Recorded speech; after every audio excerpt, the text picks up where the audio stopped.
Portion of Vayeshev involves the conflict between Joseph and his brothers. Joseph was sold into slavery, wound up in Potiphar's house, and was repeatedly attempted seduction by Potiphar's wife.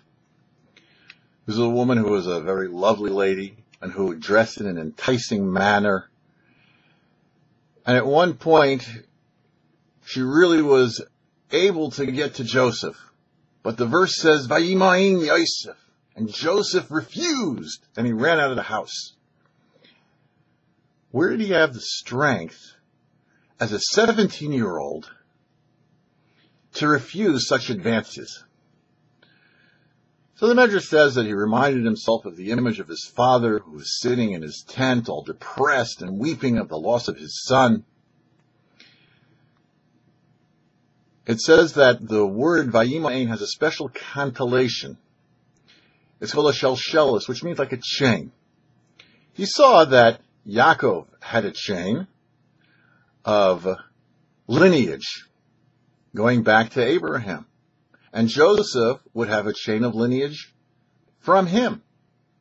And realized that if he were to engage in this deed, there would be no link between Jacob and Joseph.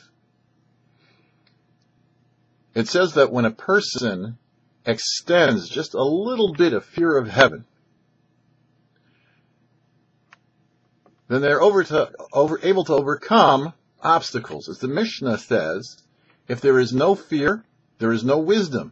If there is no wisdom, there is no fear.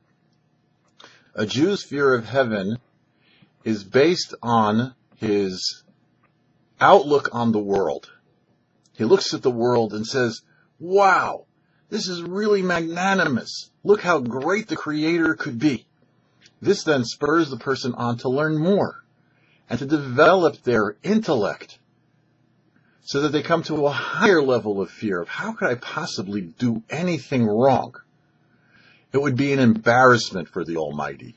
That's where a Jew's true fear is that they feel the presence of the Almighty and think, I don't want to be disconnected. A person doesn't have to be a Joseph, a tzaddik for this, because the Torah is telling it to us. The lesson here is that we also, by refusing to listen to what was referred to as the old foolish king, our evil inclination, are able to deliver and develop paths to great wisdom. As we see what happened with Joseph, Joseph eventually wound up with 2 tribes among the 12. For the YouParsha, I'm Herschel Finman.